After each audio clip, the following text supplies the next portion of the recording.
መዝሙር 115 ለእኛ ሳይሆን እግዚአብሔር ሆይ ለእኛ ሳይሆን ስለ ምህረትና ስለ እውነት ለስምህ ክብርን ስጥ። አሕዛብ አምላካቸው የት አለ ለምን ይበሉ? አምላካችንስ በሰማይ ነው፣ እርሱ ደስ የሚለውን ያደርጋል። የእነርሱ ጣዖታት ግን የሰው እጅ የሰራቸው ብርና ወርቅ ናቸው። አፍ አላቸው አይናገሩም፣ ዓይን አላቸው አያዩም፣ ጆሮ አላቸው አይሰሙም፣ አፍንጫ አላቸው አያሸቱም፣ እጅ አላቸው አይዳስሱም፣ እግር አላቸው አይሄዱም፣ በጉሮሯቸውም ድምፅ አይፈጥሩም። እነዚህን የሚያበጁ የሚታመኑባቸውም ሁሉ እንደነርሱ ይሁኑ። የእስራኤል ቤት ሆይ በእግዚአብሔር ታመኑ፣ ረዳታቸውና ጋሻቸው እርሱ ነው። የአሮን ቤት ሆይ በእግዚአብሔር ታመኑ፣ ረዳታቸውና ጋሻቸው እርሱ ነው። እናንተ እግዚአብሔርን የምትፈሩ ሆይ በእግዚአብሔር ታመኑ፣ ረዳታቸውና ጋሻቸው እርሱ ነው። እግዚአብሔር ያስበናል ይባርከናልም። እርሱ የእስራኤልን ቤት ይባርካል፣ የአሮንንም ቤት ይባርካል። እግዚአብሔርን የሚፈሩትን ሁሉ ትልቁንም ትንሹንም ይባርካል። እግዚአብሔር እናንተንና ልጆቻችሁን በባርኮቱ ያብዛችሁ። ሰማይንና ምድርን በፈጠረ በእግዚአብሔር የተባረካችሁ ሁኑ። ሰማየ ሰማያት እግዚአብሔር ናቸው፣ ምድርን ግን ለሰው ልጆች ሰጣት። እግዚአብሔርን የሚያመሰግኑት የሞቱት አይደሉም፣ ወደ ዝምታው ዓለም የሚወርዱም አይደሉም። ከአሁን ጀምሮ እስከ ዘላለም እግዚአብሔርን የምንባርክ እኛ ነን። እግዚአብሔር ይመስገን። አሜን። መዝሙር 115 የሰሙነ ፋሲካ መዝሙራት ተብለው ከሚታወቁት ውስጥ አንዱ ነው። የሰሙነ ፋሲካ መዝሙራትን ከ113 እስከ 118 ድረስ እያየናለን። በተለይ ከምርኮ መልስ በኋላ ያለ ድምጽ ያለው ይመስላል። ከግዞት ቤት የነበረውን ቆይታቸው ጨርሰው ሲወጡ ያለውን ነገር የሚያሳይ ይመስላል። ራሳቸውን ዳግም ለማቋቋም ያሉበት ሁኔታ ውስጥ ያሉም ይመስላል እና ዕዝራ ምዕራፍ 6 ላይ በተለይ ተመልሰው ቤተ መቅደሱንም የእግዚአብሔርን ቤት ሁለተኛ ዳግም ከሰሩት በኋላ ሲያስመርቁት የዘመሩትም መዝሙር ሊሆን ይችላል ተብሎ ይታሰባል። ምክንያቱም ዕዝራ 6 ቁጥር 16 ላይ የእስራኤል ሕዝብ ካህናቱ፣ ሌዋውያኑና የቀሩትም ምርኮኞች የእግዚአብሔርን ቤት ምረቃ በዓል በደስታ አከበሩ ይላል። የእግዚአብሔር ቤት ለሁለተኛ ጊዜ ሲሰራና ሲመረቅ ያለውን ነገር ሊያሳይ ይችላል ይላሉ። ስለ ተሃድሶ ነው የሚናገረው ይሄ ክፍል። የከተማይቱን ቅጥር ማደስ፣ ቤተ መቅደሱን መገንባት፣ ሁለተኛው ቤተ መቅደስ እንዲገነባ፣ ቃሉን ወደ ማንበብ መመለስ፣ የእግዚአብሔርን ክብር እንደገና ማስመለስ የሚሉትን ነጥቦች የሚዳስስ ነው እና ያ አምላካቸው የታለ ብለው የጮሁባቸው የቀለዱባቸው ህዝቦች እውነትም አምላካቸው ከእነርሱ ጋር አለ ብለው እንዲያዩዋቸው ይፈልጋሉ። ስለዚህ ይሄ መዝሙር ለአምስት ሊከፈል ይችላል። ከቁጥር 1 እስከ 8 ህዝቡ የሚሉትን ይይዛል። ከቁጥር 9 እስከ 11 የሌዋውያኑ መዘምራን ወይም መሪው የሚለውን ነገር ያሳያል። ከቁጥር 12 እስከ 13 ደግሞ ተመልሶ ወደ ህዝቡ ይሄዳል ዝማሬው። ከቁጥር 14 እስከ 15 ካህናቱ የሚናገሩት ነገር አለ። ከ16 እስከ 18 ደግሞ ህዝቡ ተመልሶ የሚለው ነገር አለ። ስለዚህ ይሄ መዝሙር የሚያስታውሰው የአሕዛብን እብሪት ጸጥ ያደረገውን የእግዚአብሔርን ምሕረት እና ጽኑ ፍቅር የሚያወድስ መዝሙር ነው። የእግዚአብሔር ጽኑ ፍቅር በእነዚህ ዘመናት መካከል አልተለወጠም፣ አይለወጥም የሚል መዝሙር ነው። እግዚአብሔር በባርነት ምድር አልረሳንም፣ በምርኮ ምድር አልረሳንም፣ በዚህ ጽኑ ፍቅሩን ያወጣን የሚል መዝሙር ነው እና እየተቀባበሉ ነው የሚዘምሩት ይህን መዝሙር። እንደዚህ አይነት በመቀባበል የሚዘመር ሌላም መዝሙር አለ፣ የውዳሴ መዝሙር 136 ልክ በዚህ መልኩ የተጻፈ ነው። እግዚአብሔርን አመስግኑ ቸር ነውና ምሕረቱ ለዘላለም ነውና ብሎ ህዝቡ ይቀበላል። እግዚአብሔር እንደዚህ ያደረገልን እግዚአብሔርን አመስግኑ ሲል ህዝቡ ቸር ነውና ምሕረቱ ለዘላለም ነውና ይላል። ሆዱ ለአዶናይ ኪቶቭ ኪሌ ኦላም ኸስዶ እያለ ህዝቡ በመቀባበል የሚዘምረው መዝሙር አለ ማለት ነው። ስለዚህ ይሄ መዝሙር ሲጀምር ለእኛ ሳይሆን እግዚአብሔር ሆይ ለእኛ ሳይሆን ስለ ምሕረትና ስለ እውነት ለስምህ ክብርን ስጥ ይላል። የእግዚአብሔር ስም ለእግዚአብሔር ክብር ሲል እግዚአብሔር ራሱ ክብርን እንዲሰጥ ይለምናል እና በራሳቸው እንዳልወጡ ያውቃሉ። እኛ ስለ ራሳችን አይደለም፣ በእኛም አይደለም የወጣ ነው። እግዚአብሔር ሆይ ለእኛም አይደለም ይሄ ሆነው። እግዚአብሔር ሆይ በምህረትና በእውነት ነው የወጣ ነው የወጣ ነው ካንተ ምሕረት የተነሳ ነው፣ በእውነት የተነሳ ነው የወጣ ነው። ስለዚህ ለአንተ ስም ክብርን እናመጣለን በማለት ይጀምራል። ቁጥር 2 አሕዛብ አምላካቸው የት አለ ለምን ይበሉ ይላል። ለምን እንደዚህ ይላሉ? እግዚአብሔር ሆይ አንተ እያለህልን እንዴት አሕዛብ በእኛ ላይ እና በእኛ አምላክ ላይ በምናመልከው አምላክ ላይ እንዲህ አይነት ንግግርን እንዴት ይናገራሉ ይላሉ። እስራኤል ከነ መኖሯ ህልውና ራሱ የጌታ ቸርነት ነው እንድትቆይ ያደረጋት። መኖሯ በእግዚአብሔር ቸርነት የተነሳ ነው እና ጠላቶቿ ተበታትና ትቀራለች ብለው በጣም ይጠብቁ ነበር። እንደዚሁ እግዚአብሔር የሚሉት አምላካቸው ረስቷቸዋል፣ ትቷቸዋል፣ እንደገና ተበታትነው ነው የሚቀሩት ብሎ ጠላትም ደግሞ ስላደቀቃት ይነሳሉ መልሰው ይቋቋማሉ ብሎ አይጠብቅም ነበረ። በቃ አጽማቸው ነበር የቀረው። ልክ ሕዝቅኤል እንዳየው አይነት የአጽም ቫሊ ውስጥ የአጽም ክምር ነበር እስራኤል የቀረላት። ደርቃለች፣ ተበታትናለች እና መልሳ ሕያው ሆና ትገነባለች ብለው ማንም አይጠብቅም ነበረ። ስለዚህ መጀመሪያ አሶር ሲመታት እስራኤል ሰሜኑን ክፍል ሲመታ ብትንትኗን ያወጣት። ከዛ ደግሞ ባቢሎን መጥቶ ይሁዳን ሲመታ እንዲሁ ብትንትኑን ያወጣው። በእሳት አጋይቷታል። ክቡር የሆነውን ቤተ መቅደሱን አፍርሷል። የኪዳኑን ታቦት ማርኳል። ህዝቡን በግዞት ምድር አቆይቷል። ስለዚህ አምላካቸው ከምርም ትቷቸዋል የለም ተብሎ እንዲታሰብ አድርጎባቸው ነበረ። ግን ምላሽ ይሰጣሉ የእስራኤል ህዝብ። ቁጥር 3 ላይ አምላካችንስ በሰማይ ነው፣ እርሱ ደስ የሚለውን ያደርጋል ይላሉ። አምላካችን በሰማይ ነው። ይሄ ቁጥር 16 ላይም ተደግሟል። ሰማያ ሰማያት የእግዚአብሔር ናቸው፣ ምድርን ግን ለሰው ልጆች ሰጣት ይላል። እግዚአብሔር በሰማይ ነው እና በምድር ላይ ለሰው ልጆች በሰው ልጆች ላይ ደስ የሚለውን ነው የሚያደርገው። እኛን ሲቀጣን ትክክል ነው። እኛን አሳልፎ ለአሕዛብ ሲሰጥ ትክክል ነው። ቀጥቶ ሲመልሰን እግዚአብሔር ትክክል ነው። በምርኮ ምድር ትምህርት እንድንማር ሲያደርግ እግዚአብሔር ትክክል ነው እያሉ ምላሽ ሲሰጡ ይታያሉ። ቁጥር 4 የእነርሱ ጣዖታት ግን የሰው እጅ የሰራቸው ብርና ወርቅ ናቸው ይላሉ። የነማን ጣዖታት? የነ ባቢሎን ጣዖታት፣ የነ አሶር ጣዖታት፣ የአሕዛብ ምድር ላይ የሚመለኩ አማልክት ነን የሚሉ በሰው እጅ በሰራቸው ነው የሚያመልኩት ይላል። በብርና በወርቅ በተቀረጹ ጣዖታት የነዛ አማልክት መንፈስ ያርፋል። ስለዚህ እነዛን ያመልኳቸዋል። እነዛ አማልክት ሊያልፉበት የሚፈልጉት ሰዎች ራሳቸው የሚሰሩትን በእጃቸው የሚሰሩት የሚቀርጹትን ጣዖት ይፈልጋሉ። ምክንያቱም እነሱ አቅም የላቸውም። ሌላ ሚዲየም ያስፈልጋቸዋል፣ የሚኖሩበት ሚዲየም። ስለዚህ ይሄ መዝሙረኛ ምን ይላል? ራሳቸው ሰርተዋቸው አበጃጅተዋቸው ራሳቸው ያመልኳቸዋል።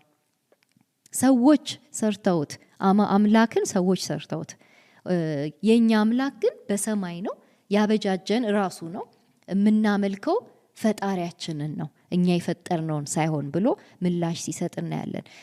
የእነርሱ ጣዖታት የሰው እጅ የሰራቸው ብርና ወርቅ ናቸው እያለ ይወርዳል እስከ 8 ድረስ። አፍ አላቸው አይናገሩም፣ ዓይን አላቸው አያዩም፣ ጆሮ አላቸው አይሰሙም፣ አፍንጫ አላቸው አያሸቱም፣ እጅ አላቸው አይዳስሱም፣ እግር አላቸው አይሄዱም፣ በጉሮሯቸውም ድምፅ አይፈጥሩም። እነዚህን የሚያበጁ የሚታመኑባቸውም ሁሉ እንደነርሱ ይሁኑ ይላል። እነዚህን ያበጇቸው ራሱ እንደነሱ በቃ ዲዳ እንደነሱ መናገር የማይችሉ እግር እያላቸው መሄድ የማይችሉ። ምክንያቱም በአንዱና በእውነተኛው አምላክ ላይ በእብሪት በትዕቢት እየተናገሩ ስላለ ይሄ ትዕቢታቸውን ጸጥ አድርግ፣ በእብሪት የሚሄዱበትን ኃይላቸውን ዝም አድርገው፣ መስማት እንዳይችሉ አድርጋቸው፣ እኛን በክፉ ዓይን እንዳያዩ አድርጋቸው እያሉ ጠላቶቻቸውን ሲናገሩ ይሰማል። ይህንን ክፍል ኢሳይያስም ሲናገረው እናያለን። ኢሳይያስ ምዕራፍ 44 ከቁጥር 9 እስከ 16 እስከ 20 ድረስ ይወርዳል። እሱን ክፍል እናንብበው። ቁጥር 9 ጣዖት የሚሰሩ ሁሉ ከንቶች፣ የሚሰሩባቸውም ነገሮች ዋጋ ቢስ ናቸው፣ የሚናገሩላቸው እውሮች ናቸው፣ እውቀት የላቸውም፣ ያፍራሉ። ለምንም የማይጠቅመውን አምላክ የሚቀርጽ ጣዖትን የሚያበጅስ ማን ነው? ጣዖት የሚሰራ ሰው እንጂ ሌላ አይደለም። እርሱና መሰሎቹም ያፍራሉ። ሁሉም ተሰብስበው በአንድ ላይ ይቁሙ፣ ይደነግጣሉ፣ ይዋረዳሉ። ብረት ቀጥቃጭ መሳሪያን ይይዛል፣ በከሰል ፍም ላይ ይሰራዋል። ጣዖትን በመዶሻ ቅርጽ ይሰጠዋል፣ በክንዱም ኃይል ያበጀዋል። ከዚያም ይራባል፣ ጉልበት ያጣል፣ ውሃ ይጠማል፣ ይደክማል። ጠራቢ በገመድ ይለካል፣ በጠመኔ ንድፍ ያወጣል፣ በመሮ ይቀርጸዋል፣ በጸርከል ምልክት ያደርግበታል፣ በሰው አምሳል ይቀርጸዋል፣ የሰውንም ውበት ያለብሰዋል፣ በማምለኪያም ስፍራ ያስቀምጠዋል። ዝግባ ይቆርጣል፣ ሾላ ወይም ዋንዛ ይመርጣል፣ በደን ውስጥ ካሉት ዛፎች ጋር እንዲያድግ ይተዋል፣ ወይም ጥድን ይተክላል፣ ያንንም ዝናብ ያሳድገዋል። ሰው ለማገዶ ይጠቀምበታል፣ ከዚያም ጥቂት ወስዶ በማንደድ ይሞቀዋል፣ እንጀራም ይጋግርበታል። ከዚሁ ጠርቦ አምላክ ያበጃል፣ ያመልከዋል፣ ጣዖትን ይሰራል፣ ወድቆም ይሰግድለታል። ግማሹን እንጨት ያነደዋል፣ በላዩ ምግቡን ያበስልበታል፣ ስጋ ጠብሶበት እስኪጠግብ ይበላል። እሳቱን እየሞቀ እንዲህ ይላል፣ እሰይ ሞቀኝ፣ እሳቱም ይታየኛል። በቀረው እንጨት የጣዖት አምላኩን ይሰራበታል፣ ወድቆ ይሰግድለታል፣ ያመልከዋል። ወደ እርሱም እየጸለየ አንተ አምላኬ ነህ አድነኝ ይላል። ምንም አያውቁም፣ አያስተውሉም። እንዳያዩ አይናቸው ተሸፍኗል፣ እንዳያስተውሉ ልባቸው ተዘግቷል። ማንም ቆም ብሎ አላሰበም። እውቀት ወይም ማስተዋል ስለሌለው እንዲህ ማለት አልቻለም። ግማሹን በእሳት አቃጥየዋለሁ፣ በፍሙ እንጀራ ጋግሬበታለሁ፣ ስጋ ጠብሼበት በልቻለሁ። ታዲያ በቀረው እንዴት ጸያፍ ነገር እሰራለሁ? ለግንድስ መስገድ ይገባኛልን? አመድ ይቅማል፣ ተታላይ ልብ አስቶታል፣ ራሱን ለማዳን አይችልም። ይህ በቀኝ እጄ ያለው ነገር ሐሰት አይደለምን ለማለት አልቻለም። ስለዚህ እግዚአብሔር ይሄንን ይናገራቸዋል ለእስራኤላውያን። ይሄ ነው አንዱ ቅጣታችሁ ሲላቸው ነበረ። ምክንያቱም በሰው እጅ የተሰራን ነገር አምላኬ ነህ አድነኝ ብለው ሲጸልዩለት ሲያመልኩት ሲያይ የእግዚአብሔር ልብ ሲያዝን እናያለን። ስለዚህ እነዚህ አሕዛብ መንግስታት ልባቸውን አደነደኑ፣ ጆሮአቸው እንዳይሰማ አደረጉ፣ አፍንጫቸው እንዳያሸት፣ እጅ እያላቸው እንዳይዳሰስ፣ ልክ ጣዖቶቻቸውን መምሰል ጀመሩ። እግዚአብሔር ሰውን ክቡር አምሳሉን ይዞ እንዲፈጠር አድርጎት ነበረ። ሰው ግን ይህን ጸያፍ ነገር በማድረግ ሊመለክ የማይገባውን ነገር በአመፅ እያመለከ ስለቀጠለ እነዚህን ያበጃጁትም ልክ እንደነርሱ ይሁኑ ብሎ መዝሙረኛ ይናገራል። የኛ አምላክ በሰማይ ነው። በሰማይ ያለውን አምላክ የማይወክል እርሱን የማይመስልን የተፈጠረን የተበጀን ነገር ለማምለክ ሲዳዱ ሲያዩ እግዚአብሔር በእውነትም ይቀጣቸዋል፣ አሳልፎ ይሰጣቸዋል፣ ልክ እንደነርሱ እንዲሆኑ ያደርጋቸዋል እያለ ይናገራል። ቁጥር 9 የእስራኤል ቤት ሆይ በእግዚአብሔር ታመኑ፣ ረዳታቸውና ጋሻቸው እርሱ ነው። እግዚአብሔር የእስራኤልን ቤት መርጧል። እርሱ ራሱ ረዳታቸው ሊሆን፣ እሱ ራሱ ጋሻቸው ሊሆን፣ እርሱ ራሱ አዳኛቸው ሊሆን መርጧቸዋል ይላል። ይቀጥላል። የአሮን ቤት ሆይ በእግዚአብሔር ታመኑ፣ ረዳታቸውና ጋሻቸው እርሱ ነው። እናንተ እግዚአብሔርን የምትፈሩ ሆይ በእግዚአብሔር ታመኑ፣ ረዳታቸውና ጋሻቸው እርሱ ነው ይላል። ይህ ክፍል ቁጥር 9 እስከ 11 ድረስ ሌላም ቦታ ተደግሞ እናየዋለን። ተቀባብሎ የሚባል ስንኝ ነው ሌሎች መዝሙራት ጋር። ለምሳሌ መዝሙር 118 ቁጥር 2 እስከ 4 ይሄንኑ ቃል በቃል ይደግማል። መዝሙር 135 ቁጥር 19 እስከ 20 ይሄንኑ ይደግማል። ስለዚህ ጥሪው ለማን ነው? መጀመሪያ ለእስራኤል ቤት፣ ለአሮን ቤት፣ ከዛ ደግሞ እግዚአብሔርን ለሚፈሩ በሙሉ በእግዚአብሔር መታመኛቸውን ላደረጉ፣ እግዚአብሔርን ረዳታቸው እንዲሆን የመረጡ፣ እርሱም በላያቸው ላይ የሾሙ፣ ጋሻቸው እንዲሆን የፈለጉ እነርሱ ደግሞ በእግዚአብሔር ታመኑ እያለ ጥሪ ያቀርብላቸዋል። ስለዚህ እስራኤል ሆይ ይሄ እጃችን ባበጀው ነገር አትታመኑ ይላቸዋል። ልክ ኢሳይያስ የሚላቸው ነው። እጅ ባበጀው ነገር በተፈጠረ የሰው ስራ በሆነ ነገር አትታመኑ። በሰው ጥበብ በሰው ቴክኖሎጂ ላይ ልባችሁን አትጣሉ። በሰው ገንዘብ በሰው እውቀት ላይ ጣዖት አድርጋችሁ እዛ ላይ አትደገፉ እያለ ጥሪ ያቀርብላችኋል። ረዳታችሁ ሊሆን የሚችለው አንዱ እግዚአብሔር ነው። በሰማይ ያለው እግዚአብሔር ጋሻ ይሆናችኋል፣ ለእናንተ ጋሻ ይሆናል ይላል። ስለዚህ ጥሪው ለሁሉም ሲያጠቃልለው እናንተ ፈሪሃ እግዚአብሔር ያላችሁ በእግዚአብሔር ታመኑ፣ በፍጹም እንዳትሸወዱ፣ በሌላ ነገር እምነታችሁ እንዳታደርጉ ይላል። ቁጥር 12 እግዚአብሔር ያስበናል ይባርከናልም፣ እርሱ የእስራኤልን ቤት ይባርካል የአሮንንም ቤት ይባርካል ይላል።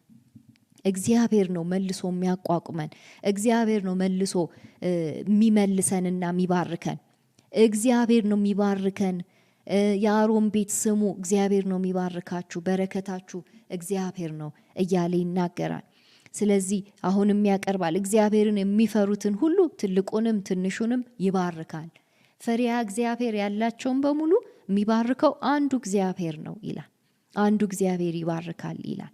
ቁጥር 14 እግዚአብሔር እናንተንና ልጆቻችሁን በባርኮቱ ያብዛችሁ ይላል። እግዚአብሔር ሲባርክ ለትውልድ ይተርፋል። በባርኮቱ ትውልድን ይባርካል። ከእናንተ በኋላ የሚመጡትን ይባርካል፣ ያበዛችኋል። እንዲህ እንደተበታተናችሁ አትቀሩም። እንደዚህ ቁጥራችሁ እንደሰለለ አይቀርም።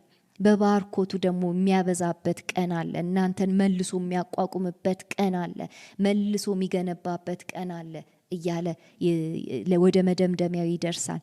ሰማይንና ምድርን በፈጠረ በእግዚአብሔር የተባረካችሁ ሁኑ ይላል።